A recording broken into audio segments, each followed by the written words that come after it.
Welcome to SST College of Arts and Commerce. This is SST Edupedia.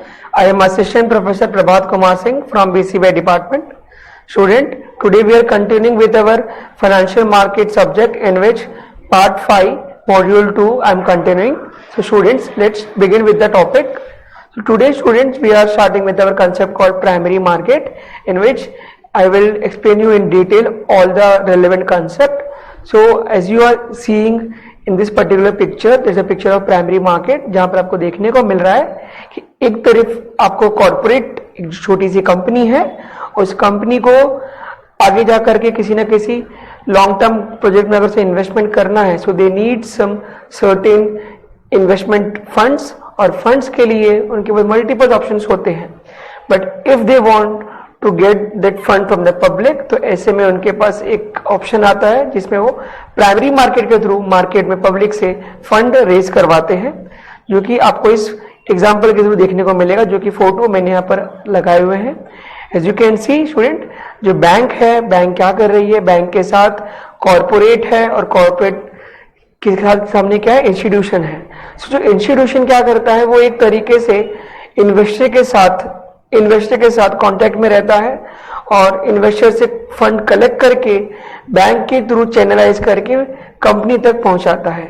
सो एक ऐसा market है student जहां पर कंपनी को जब भी फंड की जरूरत पड़ती है फॉर फर्स्ट टाइम, और we can say when they can issue fresh shares into the market, तो ऐसे में वो इसका इस्तेमाल करते हैं, जहां पर वो with the help of initial public offer इसके थ्रू मार्केट में आते हैं और पब्लिक से फंड रेज करवाते हैं, जिनको फंड पहुंचाने के लिए they need bank as well as institutions.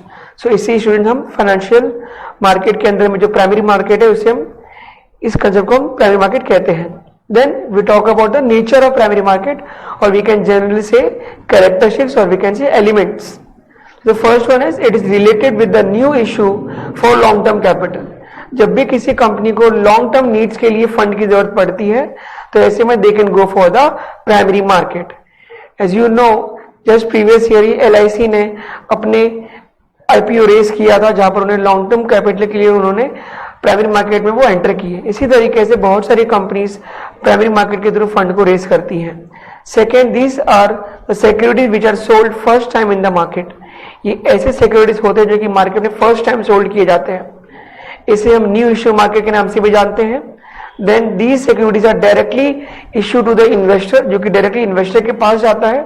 Investor with the help of various types of application, जो कि एक ब्रोकिंग ऐप होती है, उसके थ्रू वो इस पर्टिकुलर प्राइमरी मार्केट में जितने भी जो कंपनीज जो आते हैं उनके शेयर्स को बाय करते हैं.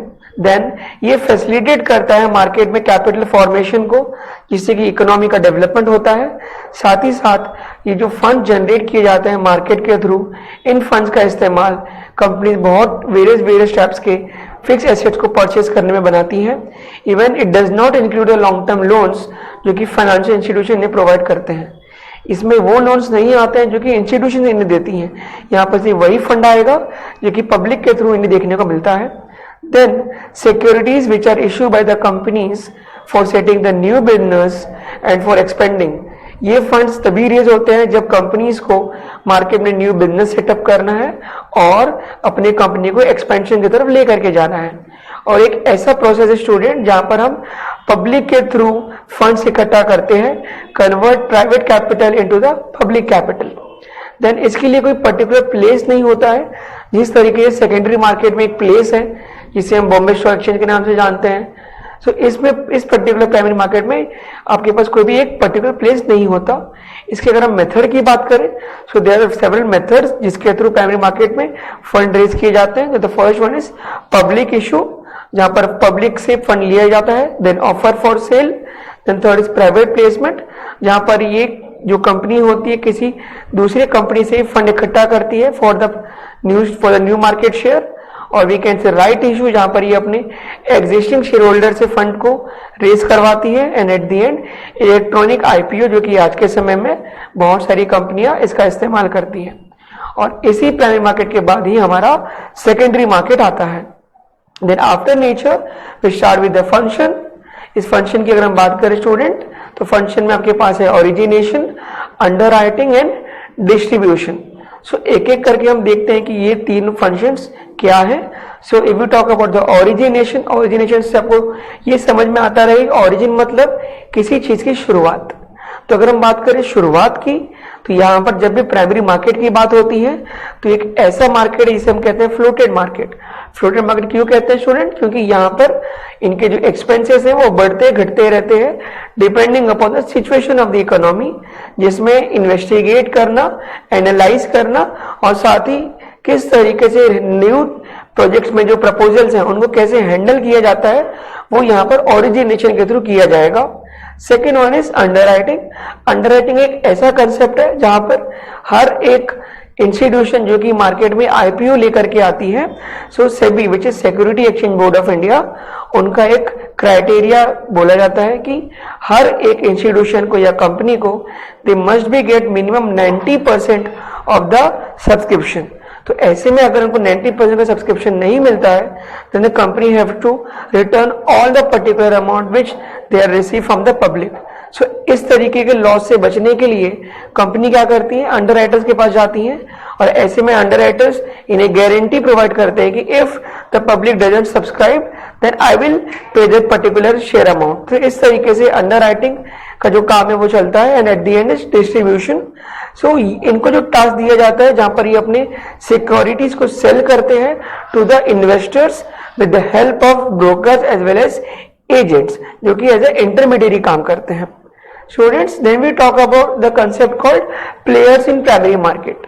सो प्लेयर्स की बात करें तो प्राइमरी मार्केट को चलाने के लिए there are numerous types of players जिनका हम डिस्कस करेंगे। The first one is merchant banker. Merchant banker student एक ऐसा बैंकर होता है जो कि पब्लिक से मनी अट्रैक्ट करवाता है कंपनीज के लिए और ये एज अ मैनेजर भी एक्ट करते हैं और साथ ही साथ लीड मैनेजर भी एक्ट करते हैं to the company. Second one is registrar of the issue. ये सारी की सारी एक्टिविटीज को अंडरटेक करते हैं और एक तरीके से पूरा का पूरा इशू का मैनेजमेंट करना इनका काम होता है। Third one is banker.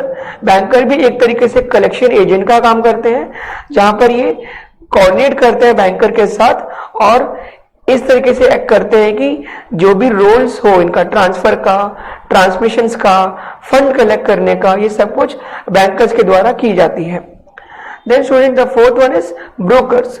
Brokers से आपको समझ सकते हैं कि एक तरीके का इंटरमीडिएरी जो कि दोनों तरफ से, एक तरफ से कंपनी, एक तरफ से इन्वेस्टर, इन दोनों के बीच में इंटरमीडिएरी का काम करता है। वह या इन्वेस्टर से फंड कलेक्ट करेगा और कंपनीज को प्रोवाइड करेगा और ना कि सिर्फ ये प्राइमरी मार्केट में काम करता है, प्राइमरी के साथ साथ सेकेंडरी मार्केट में भी डील करता है विद द हेल्प ऑफ सब ब्रोकर्स जो कि पूरे की पूरे कंट्री में थ्रू आउट द अगर हम बात करें स्टेट ये फैले हुए हैं। Then the next one is underwriter. Underwriter is the one जो कि जैसे कि हमने पिछले स्लाइड में देखा कि जो कि as a investment banker mostly ये प्ले करते हैं अंडरराइटर का काम और ये एग्री करते हैं कि एक स्पेसिफाइड नंबर ऑफ सिक्योरिटीज को जो कि पब्लिक को ऑफर किया गया है वो यहाँ पर ये अंडरटेक करेंगे और ये अंडरटेक तब करते हैं जब पब्लिक उनको उस कंपनी को सब्सक्राइब या सब्सक्रिप्शन नहीं प्रोवाइड करती हैं। और ये जो अंडरराइटर प्रोवाइड करने वाली जो कंपनीज होती है they might be financial institutions, mutual funds और some broker as well. Then students अब हम बात करते हैं कि इंडियन प्राइमरी मार्केट में प्रॉब्लम्स क्या क्या है, किस तरीके से इसको डेवलप किया जाना चाहिए, लेकिन करेंटली यहाँ पर जो प्रॉब्लम्स है उसके बारे में डिस्कस करते हैं। So the first point is कि यहाँ पर आपको देखने को मिलेगा कि इंडिया का आज भी मोस्टली 10% से ज्यादा जो पब्लिक हैं, जो इन्वेस्टर्स हैं, जो स्मॉल इन्वेस्टर्स हैं वो मार्केट में इन्वेस्टमेंट नहीं करते हैं क्योंकि इनको उस तरीके से फैसिलिटी नहीं दी जाती जो कि हम आगे देखेंगे। सेकंड, मर्चेंट बैंकर जो है वो एक एडिक्वेट तरीके का रोल प्ले नहीं करते हैं जहां पर वो टेक्निकल फिजिबिलिटी की बात करें, मैनेजरियली की बात करें, इन सब पे वो उतना ज्यादा अप्रेज नहीं करते हैं।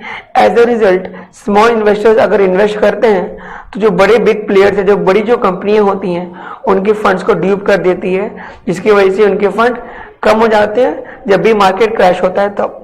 The third one is there is a delay in the allotment process. जब भी आईपीओ आता है, तो इस आईपीओ के थ्रू जब शेयर्स की जब अलॉटमेंट दी जाती है तो ऐसे में जो टाइम पीरियड है काफी ज्यादा बड़ा है। इसी की वजह से स्मॉल इन्वेस्टर्स होते हैं स्टूडेंट्स, वो इस मार्केट को अप्रोच करना पसंद नहीं करते हैं, क्योंकि यहाँ पे जो डिले है वो काफी ज्यादा हमें देखने को मिलता है।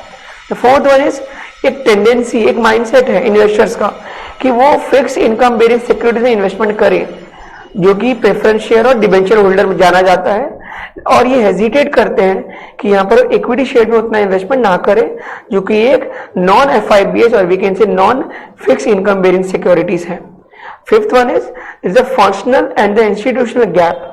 इन दोनों के बीच में अगर हम फंक्शनल की बात करें और इंस्टीट्यूशन की बात करें, इन दोनों में काफी ज्यादा गैप देखने को मिलता है, जो कि हमारे न्यू इश्यू मार्केट में, और इसको धीरे धीरे डेवलप करने की जरूरत है एज अ होलसेल मार्केट, जिससे कि जो प्राइमरी मार्केट है वो काफी ज्यादा इंप्रूव और एनहांस हो सके।